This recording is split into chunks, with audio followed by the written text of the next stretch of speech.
Welcome back to Financial Therapy. It's not just about the money.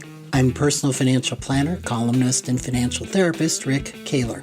Research tells us that 90% of all financial decisions are made emotionally, not logically. For nearly 4 decades, I've been helping people make better money decisions. So what makes my financial worldview different from most financial experts? I blend the nuts and bolts of financial advice with the emotions that drive making them.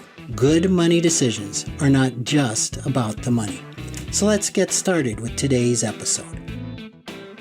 Welcome back to another edition. And I am really privileged and excited to have Partha Iyengar with us. Partha is from India.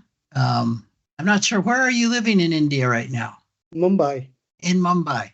Yes. So Partha was my host to Mumbai, I don't know what, 5 years ago, 7 years ago?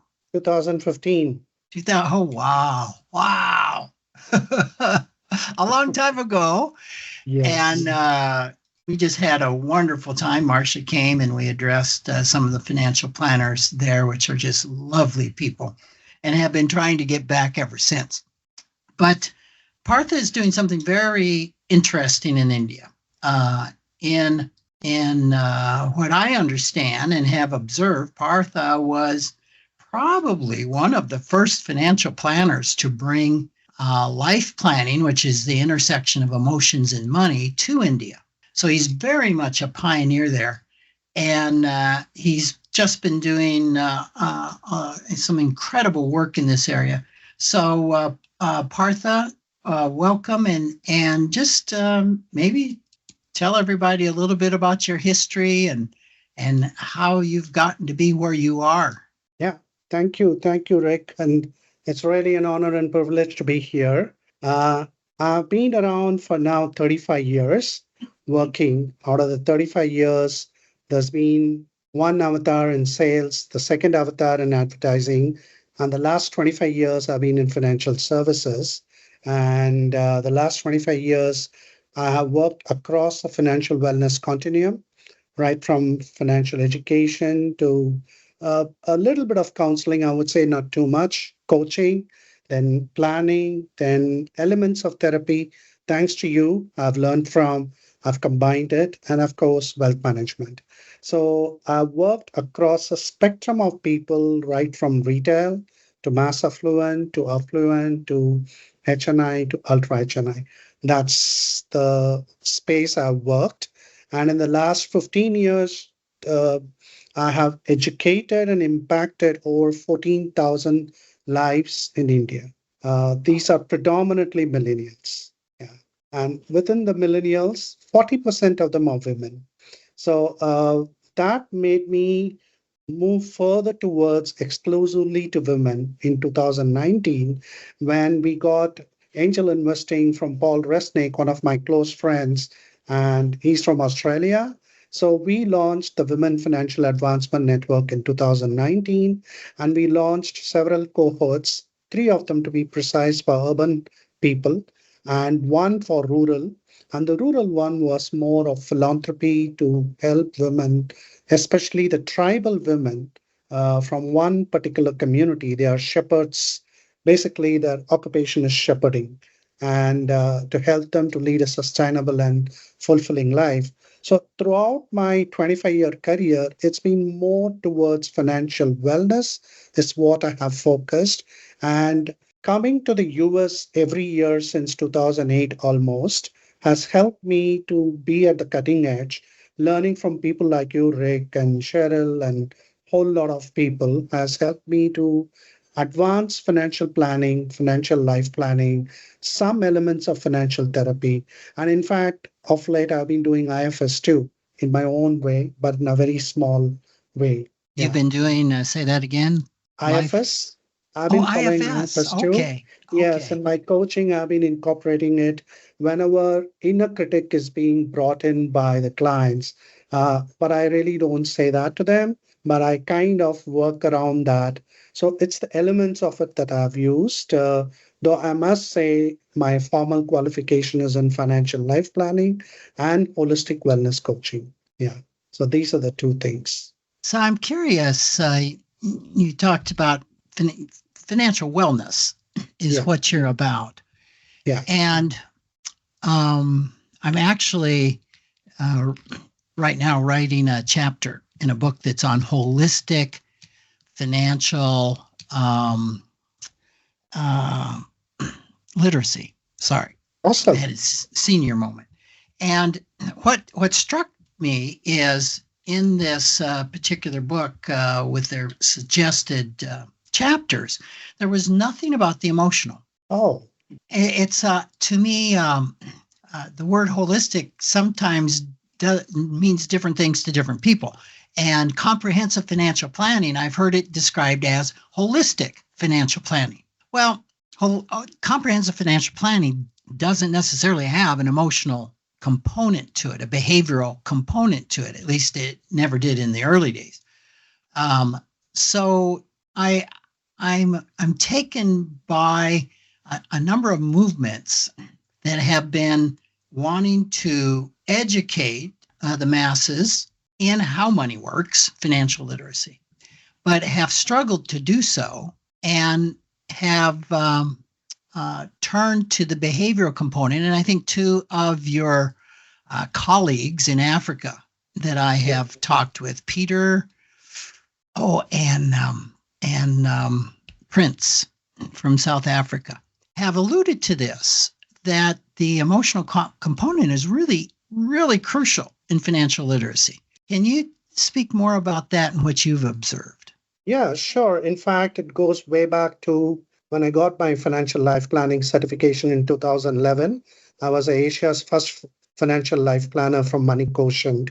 And Amy was the one who sat with me and we designed the curriculum for the millennials by incorporating the emotional aspect of it, the life aspect of it in money. And in fact, I had this debate, should we start with money, then go to the life aspect of it? She suggested no, research points out look at life aspect first, then go to the money aspect. And that's been very powerful, Rick. And because of that, the behavioral part of it we were able to address, and using some of the money quotient tools has really, really, I would say, has changed the behavior of the people within 4 hours. We have surveys pointing it out to where people were saying, uh, imagine 22-year-old, I couldn't believe it. 22-year-old saying, "Oh, I want to focus on my health." That's strange in India. Yeah, This is that I'm is. talking about in 2011, and that too having scored well on the Wheel of Life. On the health factor, this woman I remember, she scored 8 out of 10. And then I asked, "You scored 8 out of 10, but you still feel you want to improve upon that?" She said, "Yes." I said, "Can you tell me more about it?" She said, "If I have 10 on 10 on my health, two things will happen. This company has given me opportunity." We were doing the employee assistance program, the financial wellness, holistic financial wellness. "This company has given me opportunity as soon as I passed out of engineering. I want to give my best to my company. That means I don't want to fall sick even for a day." Mm, And this woman was a lean, mean machine. Can you believe it? And she wow. is saying that. And I asked very curiously, how many days in the last 6 months? She said she's been working for 6 months in the company. How many days in the last 6 months you would have taken leave as sick leave? She said 3 days. And that she wants to cut it. So that's the kind of experience people live with. And this is just one aspect I'm talking about. And of course, a lot of people saying cutting off their credit cards and reducing the credit card outstanding and focusing on savings, focusing on goal oriented savings have been phenomenal. And what we did was, as Amy helped us, I would largely credit her for that, is we became choice architect. And I You remember became that what? we became choice architect. The Okay. choice architect. Richard Taylor says that in the Nudge book. Incidentally, I read that book 4 years later. What we have been doing, I didn't even know I'm a choice architect. And it was designed by me and Ishma. You have met Ishma, my colleague. And we have been doing that for 4 years. And then I read this book in the Nudge, which says you've got to be a choice architect. And that's precisely what we have been doing all Say a these little bit years. about what a choice architect is. Oh, yeah, it's very, very interesting. It's very simple. Just imagine a scenery. Suppose there is a buffet that that is kept in a hotel, and you are attending a conference, let's say. Okay. Now just imagine there are two scenarios that's presented to you. In the first instance, all the desserts and all the junk food are kept in the queue. In the first instance, the very first four plates, and then follows later the healthy stuff. Okay, and what will be the behavior. Whereas change that scenery by keeping all the healthy stuff and then keep the junk food and the desserts last. And this was a research done in Chicago schools in the book that Richard Taylor had written, where the researchers found out the reason for obesity among children was because the food, the junk food and unhealthy food was kept right in the front of the counter. What if we could just change the scenery by keeping healthy stuff, but also give the option to have that unhealthy food? Because you're not taking away the choice. You're only a choice architect by facilitating changing the scenery in such a way that let the people decide.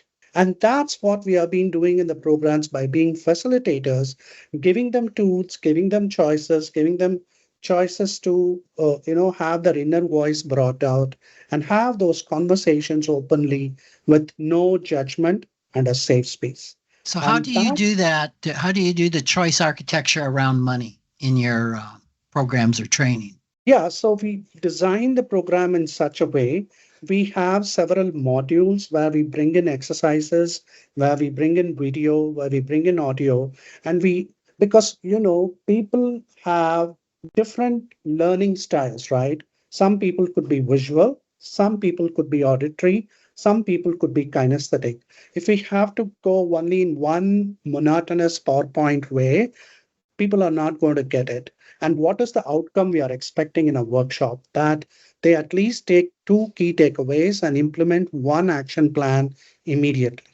And when we did this by designing the program in such a way where it suits everyone, some of them are visual, some of them are auditory, some of them are kinesthetic, by using video, audio, text, as well as exercises where they can do and work together in pairs, we found out the effectiveness was mind blowing and the retention rate was very, very high. That's fascinating in that. So, what um, what type of progress have you seen in the um, sessions and workshops you've had where you're blending the behavioral? I thought that was really interesting when Amy told you to start with the lifestyle and Yes. then move to the money. Yeah. Yeah. So I'm reframing that in saying, well, start with the behavioral aspects, start with the Yes. emotional aspects, and then Yes. move to the dollars and cents. Yes. Yes. Why is that so effective? Why have you seen that being more effective than starting with the money? It's very simple. If you look at it, we as humans are wired, you know it better than me, being a pioneer, is that we don't get really motivated by numbers. It's the emotions that's attached to it is what motivates people. And that is where the life aspect comes. And when people talk about their goals, their dreams, they get very passionate about it because it's all about emotions. For example, one of the conferences I attended a few days ago was based on behavioral. One of them took it. It's Ajit Menon. You would be knowing him. You met him in DSP when you did the conference. Uh, so he was taking a session on how why people refuse to put money for retirement. A very simple thing is the future self does not want to see themselves. The present self, rather, would not want to see the future self and do not want to save for it. And whereas if you put visually something, for example, in his own case, he took it, which I found very interesting. Uh, I want to dance in my granddaughter's wedding. That's my goal. And the byproduct of it is retirement. Byproduct of it is financial security. Byproduct of it is financial independence. Byproduct of it is wealth creation. Byproduct is financial freedom. All of that are coming in, but the one powerful goal visually put across with him dancing with his granddaughter in the wedding got him motivated to actually put more money, even though he has been in financial services. That So, is fascinating. yeah, Um, and to your point, simple and yet so powerful yeah, that I've never considered it in that frame. I've often said, well, it's whatever decision has the most emotional juice wins. So while one person has a problem saving now because they want to do the vacation, well, the vacation and sitting on the beach maybe and the wind and sun has way yes, more juice yep, than putting money in this account over there wherever yeah, it goes, it's a black hole. But yeah. if putting that money in that black hole can bring up the vision, in this case of dancing at your granddaughter's wedding, wow, that's the juice, right? Yes, absolutely. And also there was a study done in rural India by a professor called Dilip Soman from University of Toronto. He comes every year to India. He comes to rural Maharashtra, a rural part of the region in India, which is far away from Mumbai. The experiment he did was mind blowing, Rick. So he asked the villagers to come. He didn't say anything. Okay, he gave the envelope. He said, put whatever money you can save. And they were getting paid every day. There is a scheme floated by the government where you do work. Every day you will get payment, which is to the extent of, let's say, $3 a day. Okay, these were those days that they were doing. Even now it's there to some extent. And then what he noticed was there was some money saved by women. Then what he did was changed it after a month by asking the women, uh, can you bring a photograph of one of your children, or how many other children do you have? Preferably one child or two children. So they brought happily the photograph of their children. And then what he did was he pasted the photograph on the top of the envelope. He did nothing. He didn't say anything. Just imagine how much money was dramatically saved by these women in multiple times. It was three times. Wow. So they started off just saying, here's an envelope, save money Yeah, from your work. And when yeah, they brought just a photo of a yeah, child pasted on the envelope in which they were saving, the amount of savings tripled. yep. And no communication. And that was Absolutely no without communication. context. Just bring the Yes, photo, put it on yes. the envelope, nothing else said. And every day they increased it. That's the impact that the emotions have, right? You talked about emotions. That's what it is. What Ajit did by putting a picture of him in the wedding of his granddaughter dancing with her, that did the trick as well, right? So I have seen literally when people focus on that powerful why with an emotion, they are so motivated to achieve that goal and they achieve it much faster. And that's brilliant. Such an easy twist in understanding and applying the fact that numbers are not exciting to 70% of the people. Yeah, yeah, And I think 30% of the people are somehow inherently doing what you're talking about when they save, because there's some emotion involved in what that means to them. yeah. Amazing. So, what are you involved in right now? You've had all these very many programs and trainings, and you've evolved obviously from life planning to involving more and more pieces of uh, financial therapy. You've talked about IFS. Where's your passion? What's up for you right now? So it's still the same, the women. Only thing is right now I'm doing personal money coaching for women and I'm finding more and more fascinating work because this work started, Rick, with you. I have to give you the absolute credit for it because in 2011, I found my relationship with money when I did that exercise in San Diego FBA conference, the money ache. Oh my Yeah. gosh. I found out I hated money and I had been in financial services for 11 years until then. I didn't even know that. that yeah, that would be astounding for a financial person Yeah, to learn of themselves. yeah. And I found out I'm not alone. There are a lot of people like that too. But what took me time and having the life coaches, I was able to change the relationship with money from hating money to actually much more than neutral and I would say it's much better. Yeah. So it's changed a lot now. And I also see that when I work with women, I enjoy doing that work. And I have been, ever since I did that money exercise, I've been focusing on the behavioral aspect of it. Yeah. Of What do you remember? Was there any one thing or process that really shifted it? You know, you talked and you became aware in doing the money egg that you hated money. What was that shift that has really perpetuated you into having a good relationship with money? No, that's what. So the one aha moment came actually 1 year ago. If you can give me a few minutes, I can share this mind-blowing narrative. This is when I was a small kid, when I was going to school, I was walking 45 minutes one way because my parents couldn't afford to get a bicycle for me, or they couldn't send me by any other transportation. So my mom used to give me a very small pocket money so that while I'm coming back walking, I can eat something so that I'm not hungry.